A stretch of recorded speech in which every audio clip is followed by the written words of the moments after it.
Okay, welcome everyone to Sunday Poetry. Let's start with just a minute or two of just sitting quietly.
Okay, good.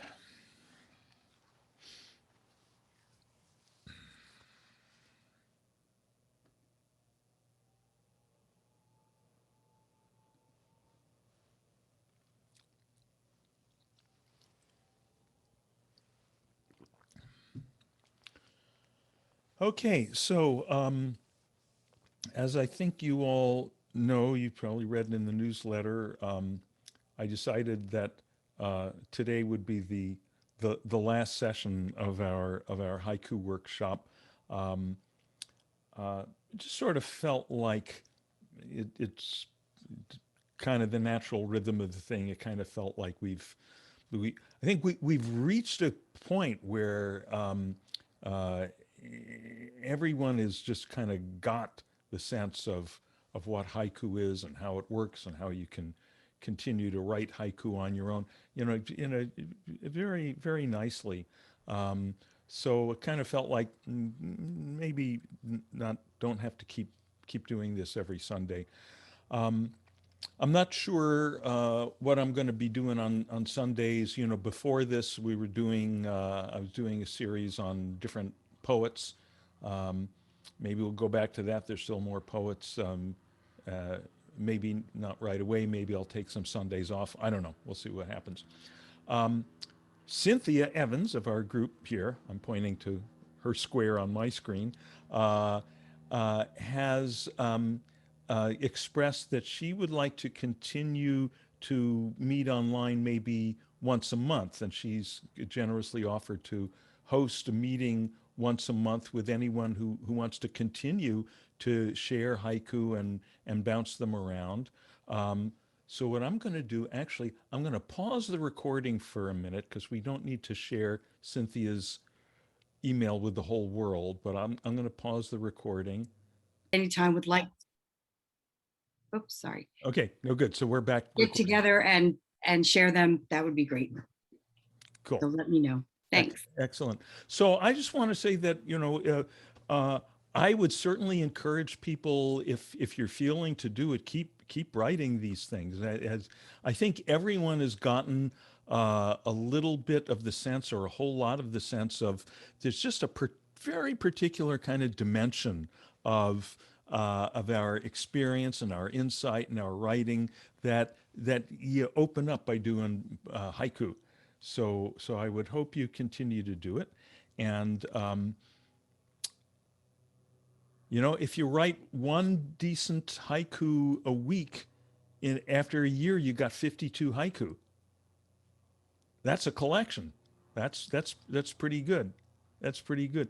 You know, with any kind of writing, the main thing is to do it and keep doing it. Years ago, this has been very helpful to me.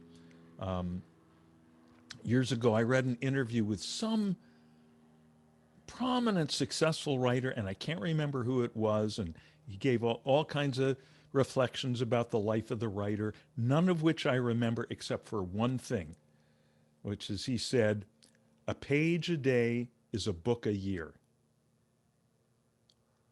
right? He seems like, oh, writing a whole book is really hard. I can't write a whole book. Can you write one page a day? Yeah, maybe. Well, keep doing that. That's in a year, that's 365 pages. Take off for some holidays, 350 pages. You got a book a year. Pretty good. I haven't produced a book a year, but it's helped me keep going in that direction. So I would definitely encourage you to do that. And also, I even if you're not interested, I think everyone has gotten this, but I'm going to say this one last time. Even if you're not particularly interested per se in, like being a haiku poet, I hope you've noticed that something about having your like haiku goggles on, looking for the haiku moments as you go through your day. There is that can be a very powerful part of your dharma practice, your enlightenment practice. That really helps key you into the moment, key you into the five senses, key you into the simplicity of stuff that's going on, beyond the way our thinking minds tend to make it complicated. So I hope you'll keep doing that. And also, if you're interested in writing, but maybe not so much, maybe you're more interested in other kinds of writing. As I am, I'm more interested in, my main thing is prose writing, writing books. But I find writing haiku really, really helpful to my, any kind of writing you do, because of the way that it keys you into the language and makes you so, you have to be so super sensitive to how, one syllable can just shift everything. Tunes your eye, tunes your ears, tunes your senses, tunes your mind. Okay, having said that, let's get on it, because we got a bunch of haikus for our last session here.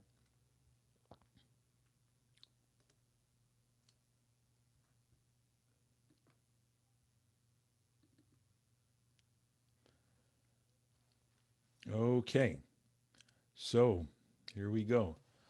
Blackened pines on the hill, thin spikes against a blue sky, bushy shrubs growing. Blackened pines on the hill, thin spikes against a blue sky, bushy shrubs growing. Okay. Are you seeing, is the basic situation clear? You know my standard questions by now. Is the basic literal situation clear? Yes. Yeah. Is it putting you in a moment? Yep. Yep. After fire. Yep. Is the language uh, appropriately simple and clean and simple? Yep. Yep. Okay. Um, is there some sense of opening up into something bigger, some kind of kensho? Uh, usually we would look for that, of course, in the third line.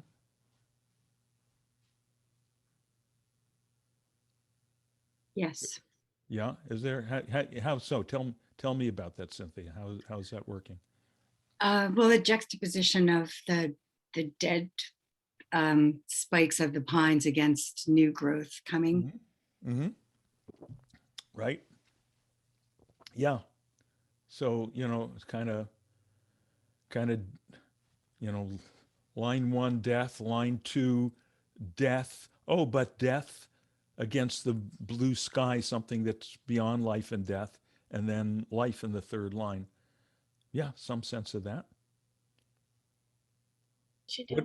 I think it's also interesting how it's thin, it's very spiky, right? And then it's bushy for the growth. I don't know why it reminded me of plump little babies or something. Yeah, yeah, yeah. Yeah, that contrast is nice, isn't it? It's nice. Um, Anything you're seeing here that you want to that you're thinking maybe this is something the poet should take a second look at and maybe think about reworking.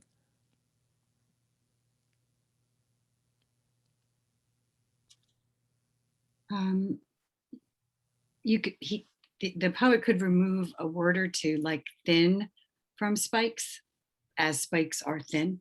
But I mean, when I first read it, I didn't feel anything was that extraneous. Uh-huh. Yeah. Um, yeah, and the fact that you don't see it in the first reading is not that's not conclusive. Usually it's Right. going to be on further reading, on looking deeper, that we start seeing this is where the tweaking could happen. But I think it's a very good observation. We always look for, you know, Miles Davis said about his music, I always listen for what I can take out. I always listen for what I can leave out. And that's how you do it with haiku and any other kind of writing.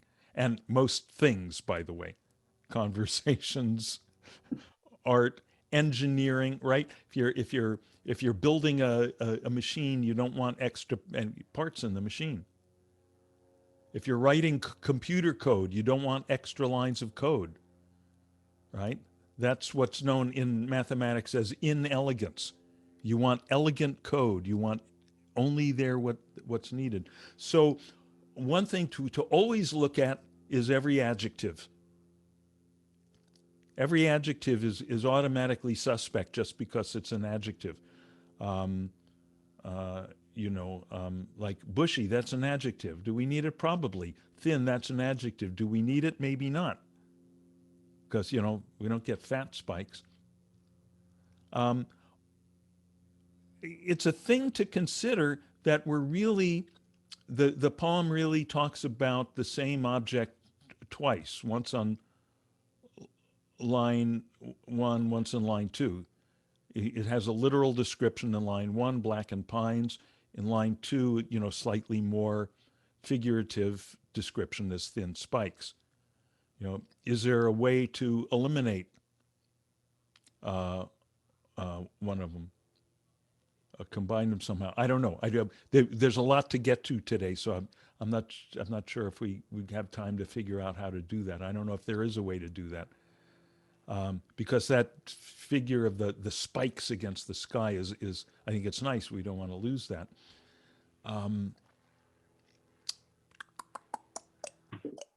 Tell me about this word.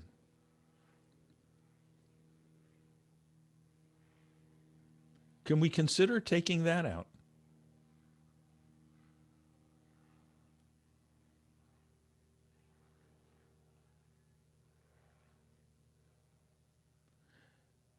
Like, I feel like taking out thin and mm-hmm, bushy.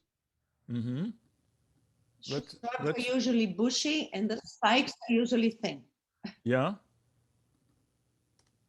I don't know. That's how I uh-huh, feel. uh-huh, I don't know. uh-huh, uh-huh.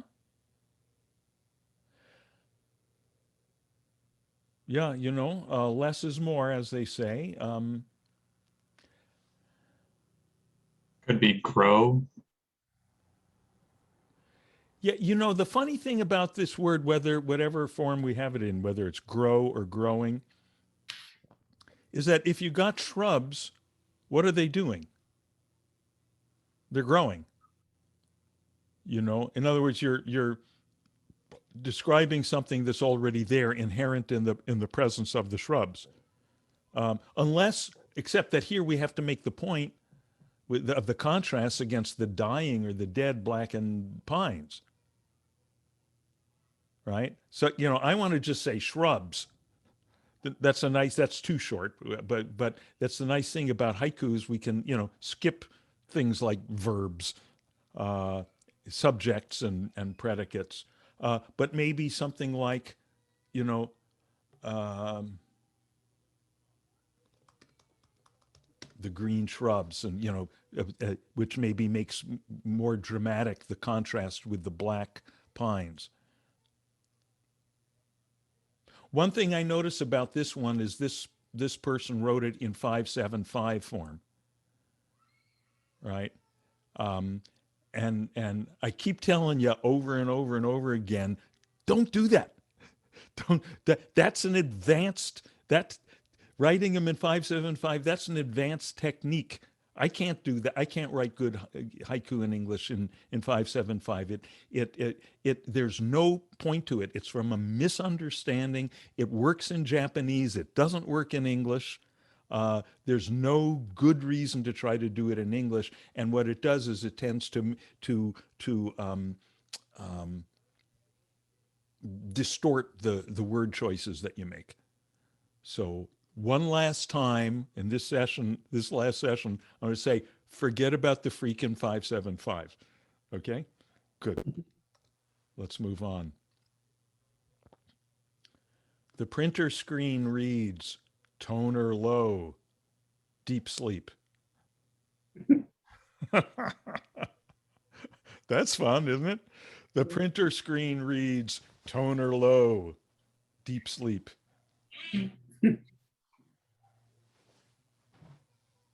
Okay, talk to me. So clearly the fun works. Yeah. What's the joke? Why is that funny? It's not funny when it happens to you and you got the project due the next morning. But why is it funny here? Not only the printer has to sleep, you have to take time. Yeah. Yeah, it's a comical kind of Ken show, isn't it? Which is wonderful and very much in the haiku tradition. The comical Ken show. Whoops, I just lost it. Where in this case, it's like the merging of the evil machine and the poor victimized user, uniting in the oblivion of sleep. That's funny. That's funny. This was an actual printer screen I saw, so this is accurate to reality. Yeah. And yeah, I was just in the process of talking to my boss, or soon-to-be boss, and I noticed this printer screen behind me, and it was a good moment to share the look haiku right here. Right. Yeah. No, good spotting, Tejas. Yeah, really nice. One very tiny tweak I would make is I would move the punctuation to this line, either the colon or else a dash, because it's the third line is the one that rhythmically needs to be set off from the other two. That's the punchline. The printer screen reads toner low, deep sleep. Well, the screen itself actually read deep sleep. Oh, Yes. oh, really? Yes, it was two lines on the screen, two Oh, lines, toner low, deep sleep. it said, oh, Literally, really? yes. Oh, uh-huh. So you didn't write this, your printer did. Yes, yes. So this was a found poem, a 2/3 found poem, right? Oh, now now interesting. Did anyone Beautiful. did anyone get that? Did how many did anyone get that? Oh, both the second and third line were on the screen. I did. Okay. Because Yeah. I've seen that before too. You've Yeah. seen that.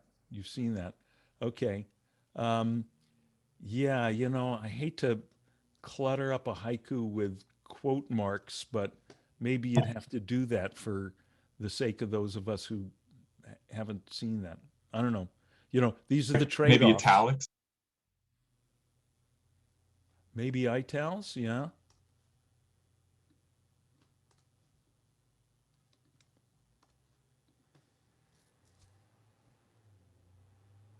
Yeah, I think that's probably the best trade-off.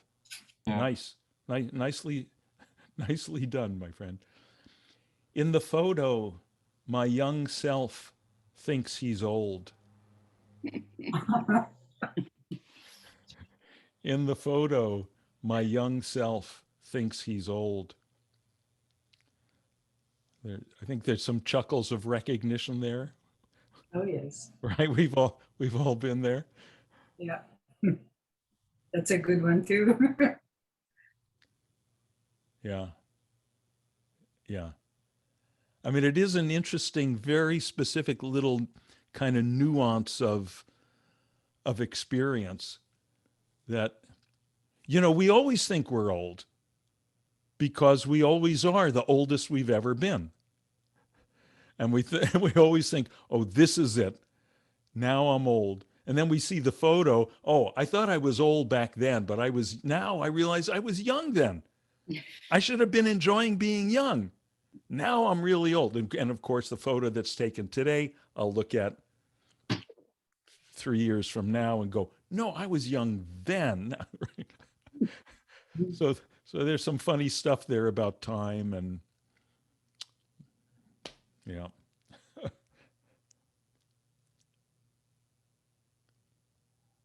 Anything we want to change there?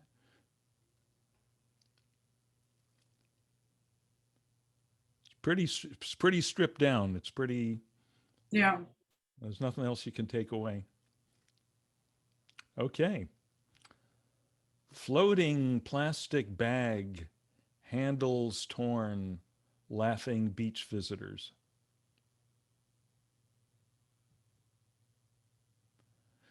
Floating plastic bag, handles torn, laughing beach visitors.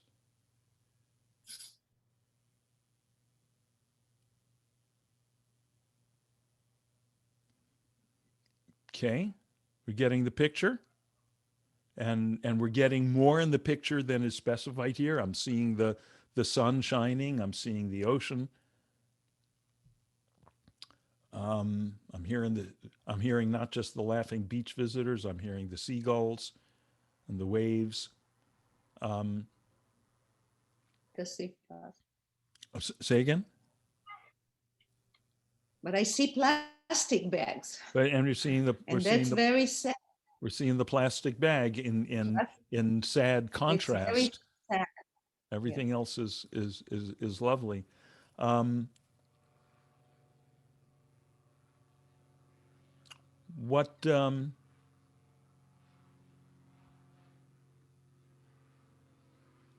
is this a Kensho experience? Is there some expansive experience in the third line? I had a sort of negative, how would you call contrast, negative contrast. Yeah, it is a negative contrast. It's uh, it's I'd say my experience. It's kind of bordering on editorial.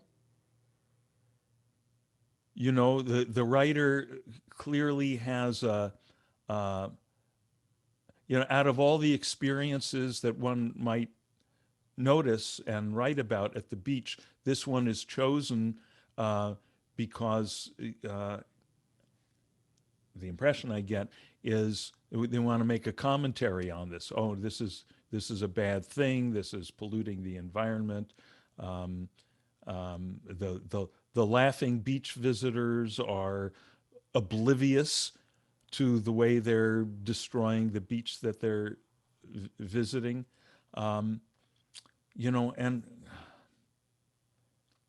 I mean, this is all important stuff to write about, important stuff to be aware of. Making it work in haiku is a challenge because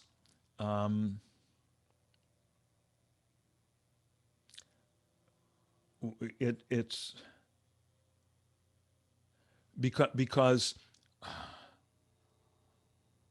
because it's a message. It's delivering a message. There's an old story. One of the old Hollywood studio heads from the golden age of Hollywood. I think maybe it was Louis B. Mayer. Is supposed to have said when someone was saying, "Oh, but this film is going to have this great social message," and he said, "If you want to send a message, use Western Union." Uh, it's very hard, in not just haiku, in any of the arts, to make great art and I'm going to use a negative word here, propaganda, to make them both work at the same, to make something do double duty as both. Because, well, it's broader than this. I'm going to give you, for the full explanation of what I'm about to say, you go to The Portrait of the Artist as a Young Man by James Joyce. Okay, which if you haven't read, this is a book you need to read anyway. Portrait of the Artist as a Young Man by James Joyce. And there's a part somewhere early in the book where two characters are having a long discussion about aesthetics. And one of them is explaining why, I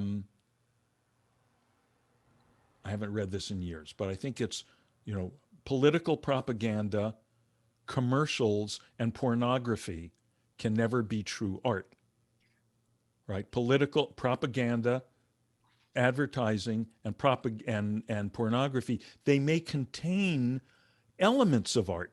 They may contain wonderful artistic elements. You could shoot porn, with beautiful cinematography. You can have, you see some of the commercials on TV, the production values that go into them, they're gorgeous, they're breathtaking. But those three things, propaganda, advertising, and pornography, are all designed to make us dissatisfied,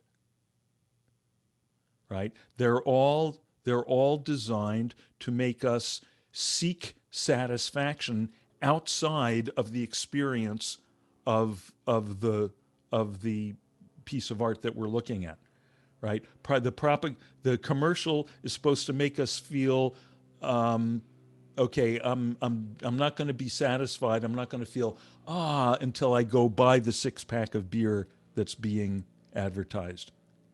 Right? The propaganda is to make me feel, I'm not going to feel satisfied until I clean up the beach or vote for this candidate or whatever it is. Pornography it makes me feel, I'm not going to feel satisfied until I, finish masturbating or something. Okay. Whereas true art is designed to make us feel the awe in the context of the art itself, right? That's what art is for. You listen to a Beethoven symphony, you don't want to go anywhere else. You don't want to, you're standing in front of a Cezanne, looking at Cezanne's apples sitting on the table, and just something about those apples on that table and the way those apples sit on the table, you feel like you could stand there forever. The awe is there in the work of art itself. Right, and this Finding Kensho in the haiku, usually in the third line, is simply a more, we're giving it a fancy Japanese name, a spiritual name, but it's really what all art does if it's good art, if it's high art.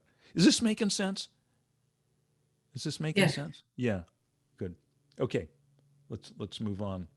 Cycling uphill, car fumes, I spit. Cycling uphill, car fumes, I spit.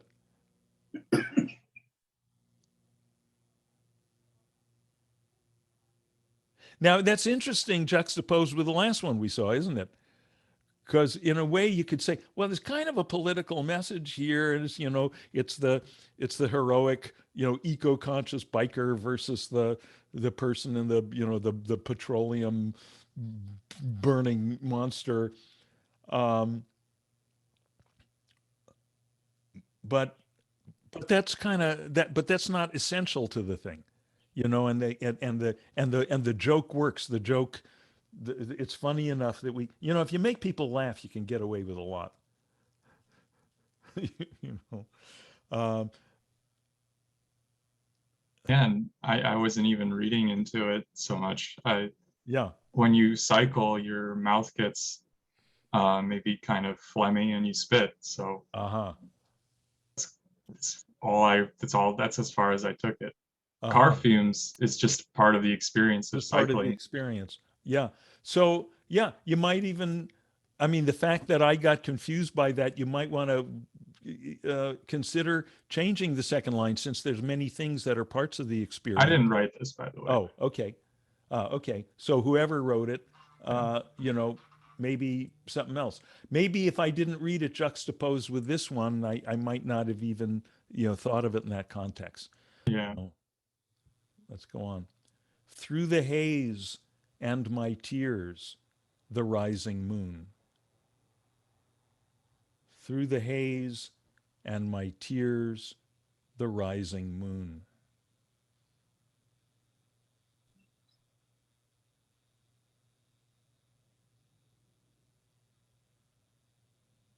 You getting something from this one?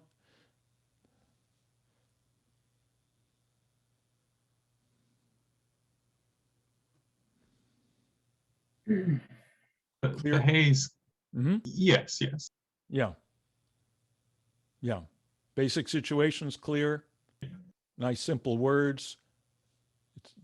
It's about as short and simple as it can be. Is there some sense of expansiveness, of awe, of kensho in the third line? Rising moon. The rising moon, sure. Here's the light. We got haze, we got tears, which is we think of as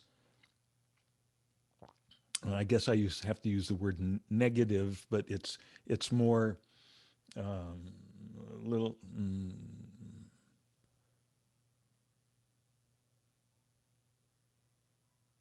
Well, what's going on? Where's the haze? Where's the haze? Where is haze? Haze is in the sky, right? It's a hazy sky. Tears are in the individual. They have a similar effect, though, right? So, and in both, you know, it's like there's lack of clarity, there's lack of light, there's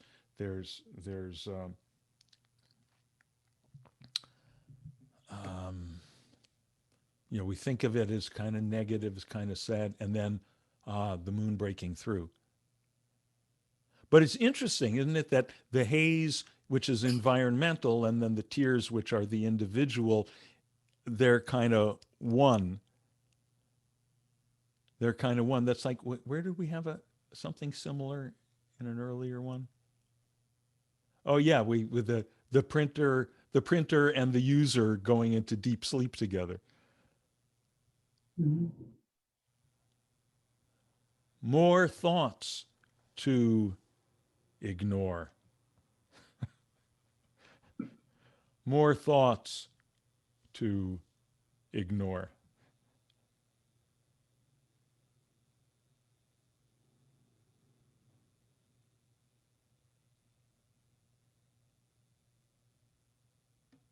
Very short.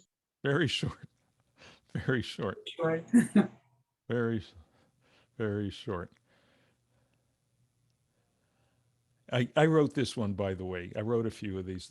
This one, and I considered making it long. I considered, okay, you know, it's not, this one is not anchored in the physical environment, you know, so it's a little abstract. So I considered, on the meditation cushion, you know, or sitting, or eyes closed, and maybe I should do that. Maybe I should do that. In this case, I was I was tempted to, but let me, you know, again, it's always the trade-off, short versus more concrete. And I thought, well, you know, it's not just in meditation; it's all the time. There's a we can right. There's always a lot of thoughts that, you know, teacher that I spent some years with, one of the best things that I remember him saying was, thinking is very overrated. All right. Thinking is highly overrated, he used to say. Um, I think that's kind of what I was getting at. And that we don't have to struggle with them, we don't have to get rid of them, don't have to evade them, we don't have to engage them either. Just ignore them. Forget about it, as we say in New Jersey. Broken handle dangling freely. My house.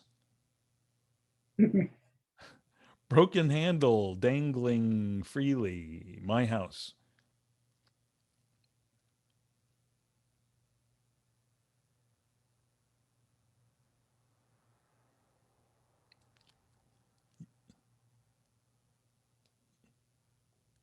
What are you thinking, Cynthia? I see a thoughtful look on your face. I'm thinking, is it a front door handle? So it's not immediately clear, but Ah, that was the first thing that I uh-huh, saw, uh-huh, Yeah. uh-huh. And yeah, interesting. Like you're outside the house and something is broke, you can't go in. Yeah, that was my assumption. Hold on one sec. I got to plug in my computer.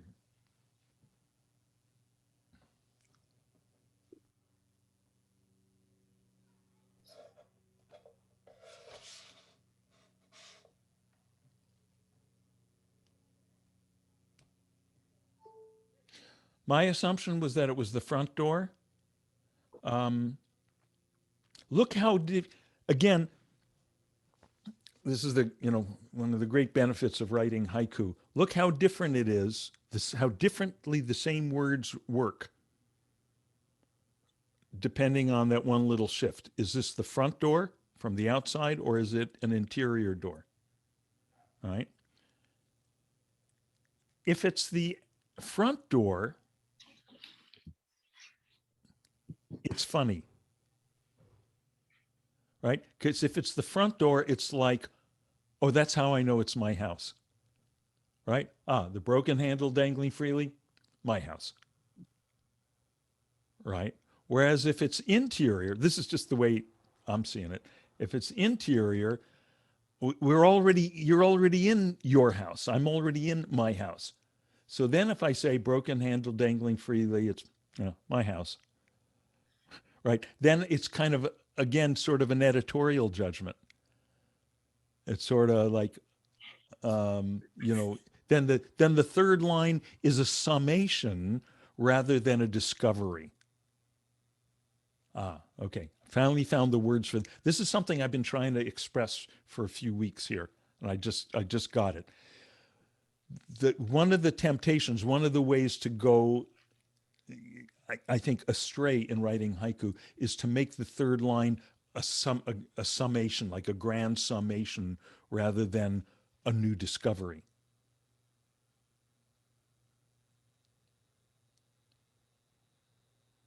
See what I'm saying? Okay, let's move on. The man in the rowboat rides the huge wave to shore. The man in the rowboat rides the huge wave to shore.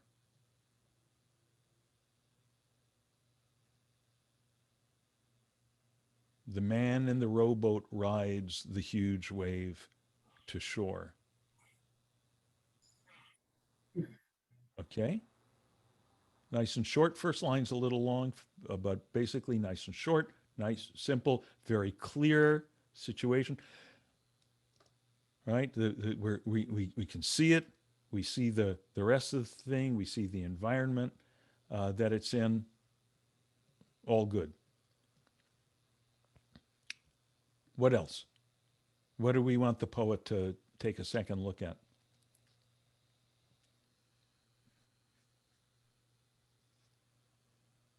Oh, and what's the Kensho here? Because there is some lovely, lovely Kensho here. What is it? What do you do in a rowboat normally? You row. What's happening here? Is he rowing? No, he's riding. He's rowed to the point where he can let go and let the wave take him to shore, take him home. This is the whole meditation process, is the whole enlightenment process. But also works fine completely on the literal physical level, without going into the Dharma metaphor there. So that's all lovely.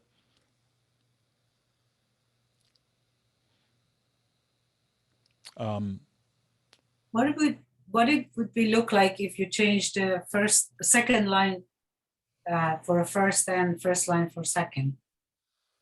Okay, let's try it. Hold on. First, I want to.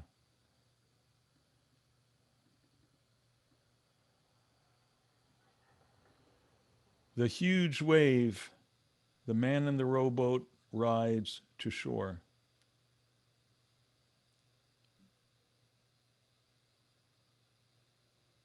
Okay, what does that do? Better, worse, just different? Changes the picture, right? It Yeah. can imply that the man is somehow trying to get away from the wave rather than riding it itself. Really? I don't see that. I don't see how that has that effect. Maybe that's just me. I'll show you what I'm kind of moving fast because we're trying to get through several of these. Here's what I want to do. Here's what I'm seeing. The very first thing I'm seeing, and I want to know if anyone else saw this after all these weeks together. This word huge has Yeah. got to go. Why? Waves are usually huge. No, some waves are huge, some are tiny. In this scenario, it doesn't need to be huge because he's writing. But it might be. It might be that the poet wants to convey that. A great big wave. What's wrong with the word choice, the word huge? Is it not Anglo-Saxon? I'm not sure, but it's nice and short. So it's okay. Okay. It's too freaking dramatic. It's melodramatic. It's not haiku is the art of understatement. It's the art of understatement. So the most straightforward, understated way to convey that is big. Big. Right? That's a word you learn. That's one of the first words you learn to read and spell. It's just there's something irreducibly simple and straightforward and undramatic about it. Okay. In general, there's a big temptation when we're writing anything. And again, this is a place where the lessons of haiku apply to all our writing. There's a temptation to go for the most dramatic words I can go for. That's often, I'm not saying never use them, but it's often counterproductive. It very often backfires. Okay.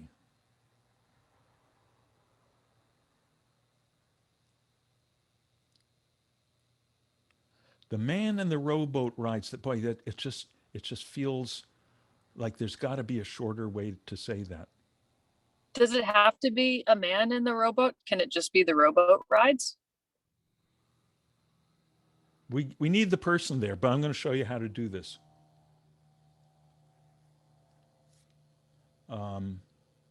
Okay, here's how I would consider doing this. Man rowing.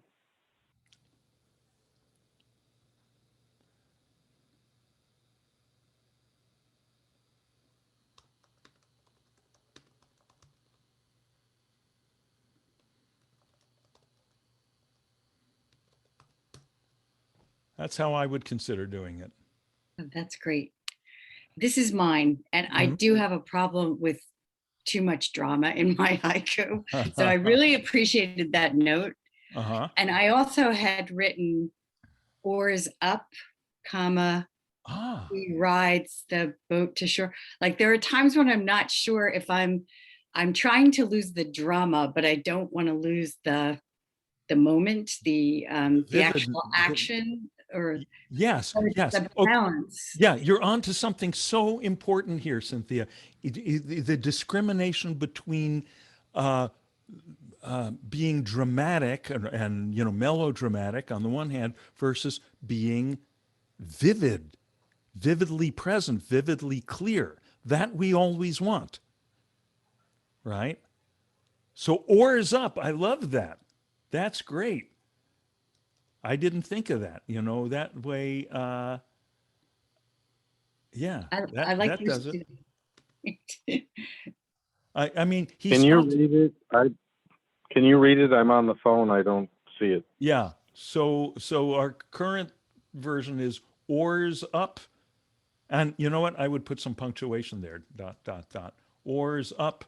The big wave washes him to shore. The big wave. See, so And now we have a rowboat without saying rowboat, and that's always miraculous. When you make people see the thing without saying the name of the thing, right? We don't have to say the man. We say he, or in this case, we say him.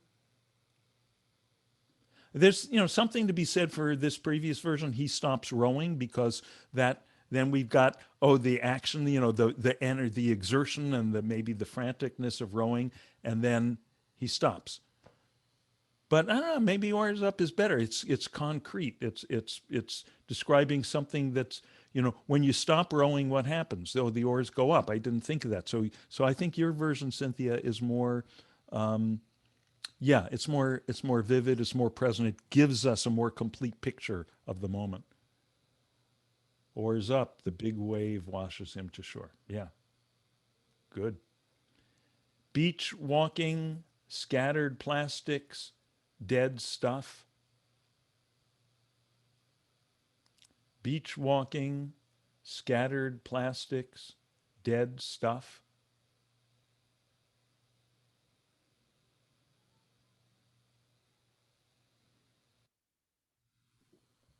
Simple, vivid, all that good stuff. Um,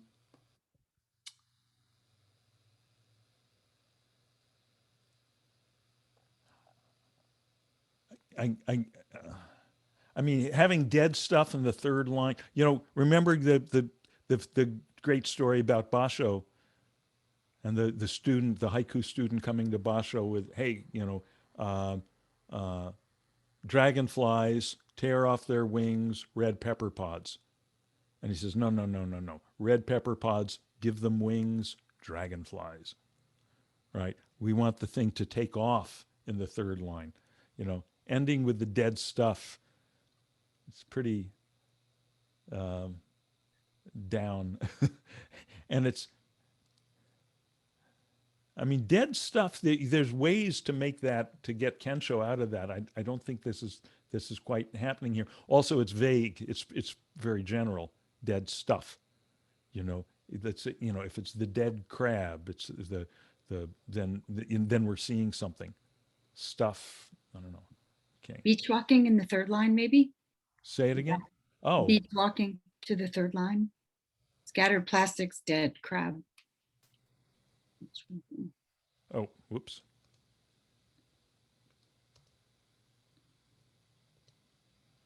Um, so what are we saying here in the first line? Dead Just crab? moving. Uh, yeah.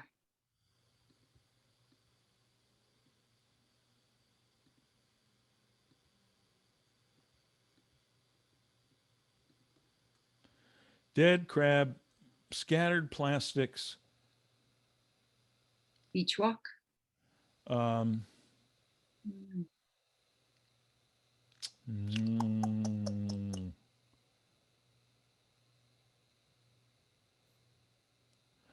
you know, to me, this word scattered is kind of like the growing with the shrub growing or whatever it was, the bushy shrub growing. If we get a couple of plastics there, we know they're scattered. So plastic, uh, I don't know, bottles and bags, something like that. Okay? Once we get two kinds of things, it's a plurality, it's a scatter. And it's more concrete, it's more specific. And by now we know we're walking on the beach.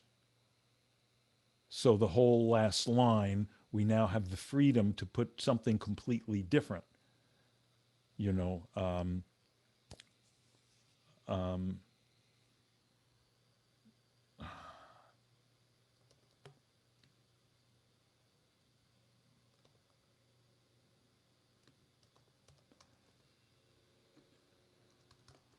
I don't know, but this is one direction we could take it.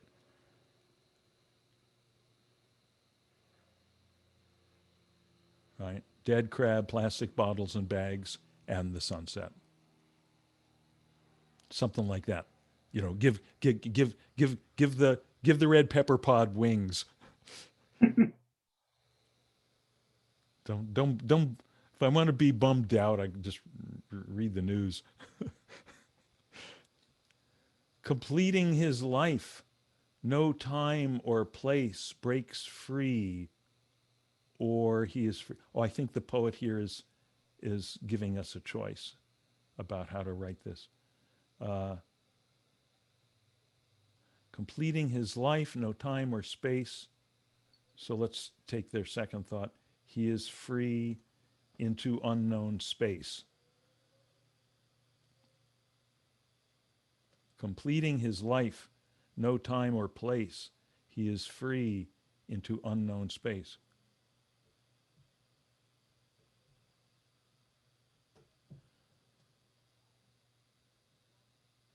So in this case, this is interesting. In this case, I would say that this writer is very tuned into trying to share the Kensho, share the expansiveness, but didn't really get the concrete, didn't, he gave us the blast off, but didn't give us the launching pad. In other words, we don't have a specific physical, literal situation. We don't have an environment within which, a physical, concrete environment within which the Kensho, which is by its nature abstract, invisible, boundless, can happen. It's haiku, like art generally, is always about the interaction between the boundaries, that with characteristics, the phenomena, and then the non-phenomenal boundless. In this case, this is all like opening into non-phenomenal boundless. Right? So like completing his life, that's, this is what we all want to do. This is what we want our Dharma practice and our poetry and everything to be about. But we got to root it in this world to get, to then use it to get out of this world. My old teacher Maharishi used to say, if you gotta, to get out of the mud, you have to walk on mud. Take one step on mud, another step on mud, another step on mud, then you're out of the mud. So we got to supply some mud here. So completing his life, what does that mean? How do we anchor that in the concrete? I don't know. Let's say he's, and by the way, I noticed this one also is 575 syllables, right? Which may have constrained this poet's word choices. So once again, for a final time, don't do that. Okay. There's no point to it. It's counterproductive. So completing his life, that's, what might be a concrete situation, maybe something in the nursing home, last breath in the, what's that thing they stick under your nose to help you breathe when you're, it starts with the C. I can never remember that word. Candula or something like that. I don't know.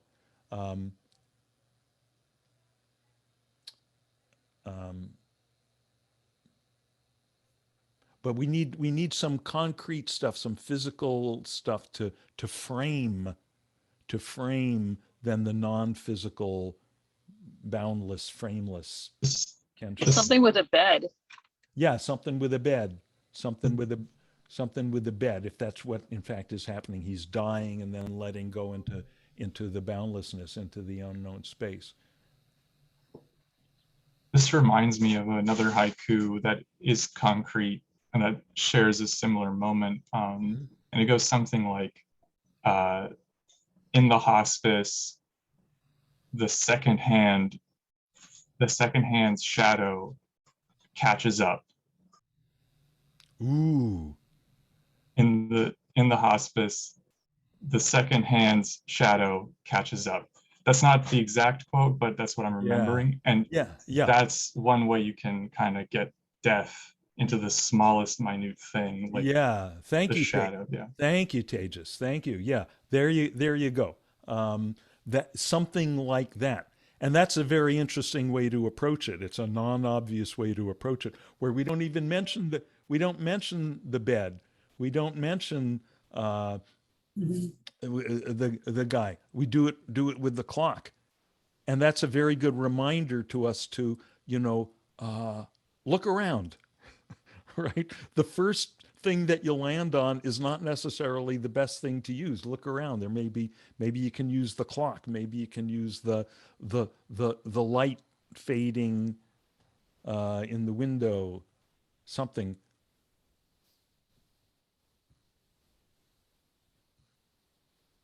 How many do we have left? Because okay. So we got to go quickly. We're past time. The old Tai Chi master plays piano, dripping students tiptoe in. The old Tai Chi master plays piano, dripping students tiptoe in.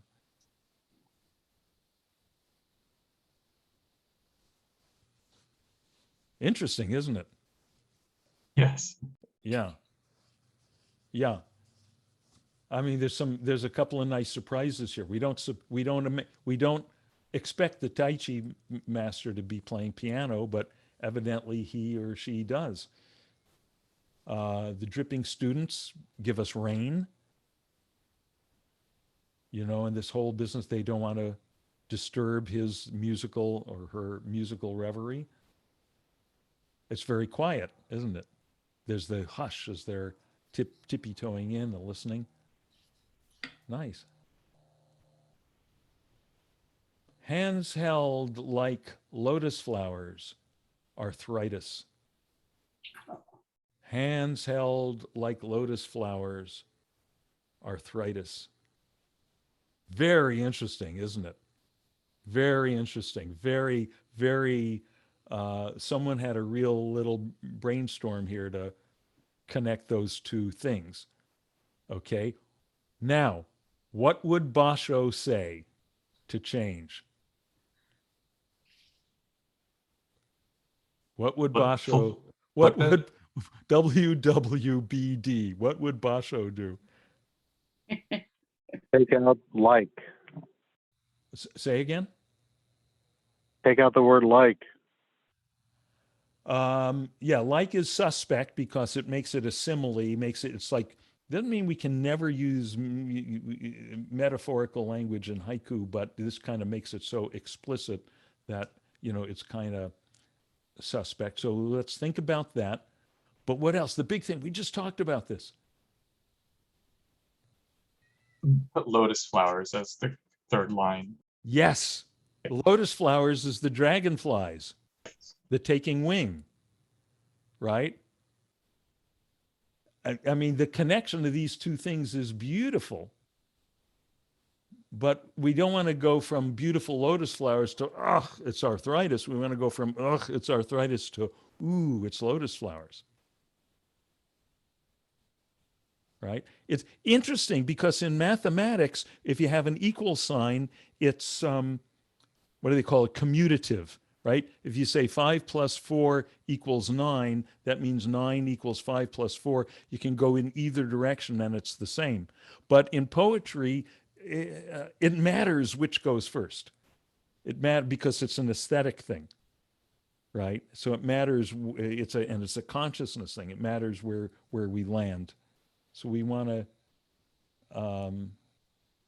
land with the lotus flowers.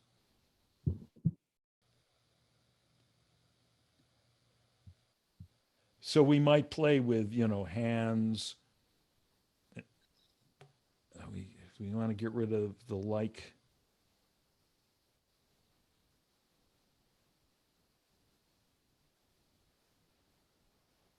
Ah. Hands cupped.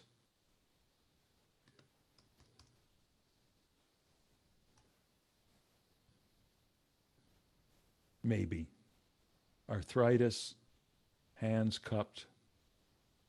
Or arthritic, hands cupped, lotus flowers. Play, see which one works the best. And we may not be sure. But, we're aware of the possibilities here. But this part I'm sure of. We want to land with lotus flowers. And here we go. Last one, down and dirty. From both our teacups, the steam rises. From both our teacups, the steam rises.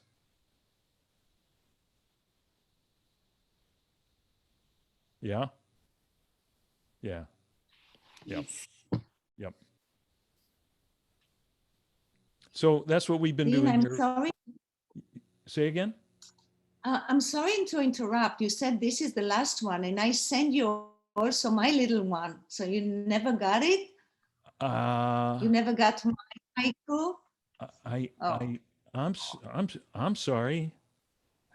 I sent it yesterday, like in the evening, yesterday evening, for my phone. So maybe you didn't get it. I don't know. I'm sorry. I thought it's a good one, but maybe not. Okay, hang on. Okay. Well, now that we know that it's her, she could just recite it. Right. Yeah. No, I did not It's get really it. short. I did not get it. Okay. You want to? So maybe after this, allow me just to say it quickly and you type it. It's really short, but that's it. Yeah, go ahead. Oh, shall I say it? Okay. Yeah, go ahead. The cathedral of redwoods, I can hear silence. Wait. That's one line. The second line of redwoods, I can hear silence.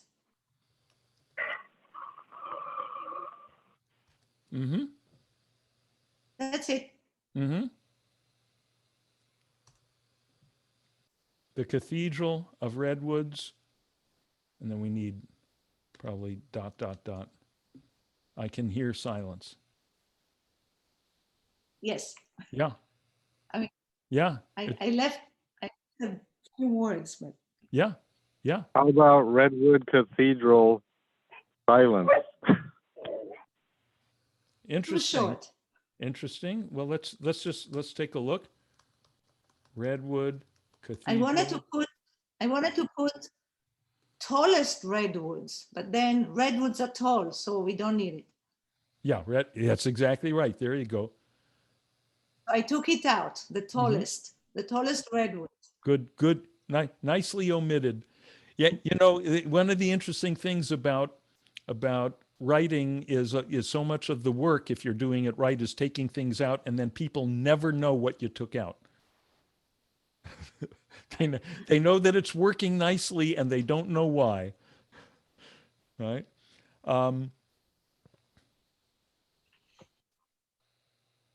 So in Scott's version here, Redwood Cathedral, silence. Is that we always want to try going as short as possible. Does that work? Have we sacrificed something by making it that short? No, that's perfect. Although it does feel too short to me, even saying it, but it just seems to express the whole thing. Yeah. Doesn't feel too short to me. The one thing I feel that maybe is sacrificed here is this idea that the silence is audible. That the silence is audible. To say just silence, we may get that. or it may be worth spending a few more syllables to say hearing the silence. Right? I don't, But yeah, yeah, I don't want like can. Again, this is how Haiku puts our language under the microscope, because can does not mean do. Can, it means abstractly, I have the ability to, right? So we could take that, we could at least take that and just say, I hear silence. But then I want to say, I yeah, hear the I silence. think to hear, I feel like I want to hear the silence. Some other people don't hear silence. Mm-hmm. And I feel I always hear silence among trees. Yeah. So I feel the word hear is important, but I do not know.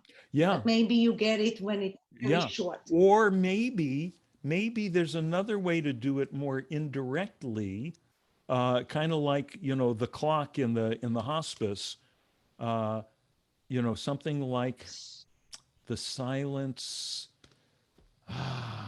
What I want to convey, this is not the word that I want to use, but what I want to convey is something like the silence vibrates, the silence hums, the silence. You see what I'm saying? Is there some other word to put it, have the silence doing it rather than me hearing it, some indirect way to indicate that the silence is audible? I'm not sure. What about this? It's too many words, maybe, but not even a whisper instead of the word No, silence. No. there is. I'm emphasizing that there is a sound. Yeah, Actually, there is a sound, but it's a sound of silence, right. which does silence have a sound? Yeah. So I like So how that about just play. Simon and Garfunkel then? Yeah. No, I think that maybe hearing the silence is where we wind up with this one. Yeah. But because Thank good. Thank you. So, okay, thank you. everyone, Applause, applause. thanks for playing. Okay. Hi, Judy. Thanks for dropping in. Okay, so keep on keeping on, and we'll see what's next in the next session, the next project, the next moment, whatever.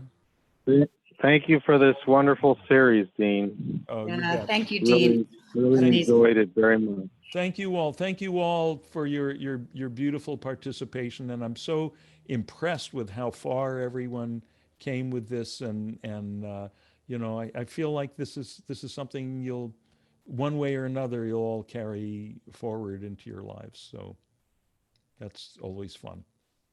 Thank you very much. See ya. Thank you. You're a great Thank teacher. you. Thank you. Yeah, you Yes, are. you Thank are. you, Dean.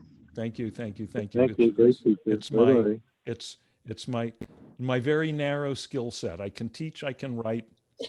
Beyond that, I'm useless. Ask anyone that knows me well. Aw. After, Right. other than that, I'm like out of the gene pool. See ya.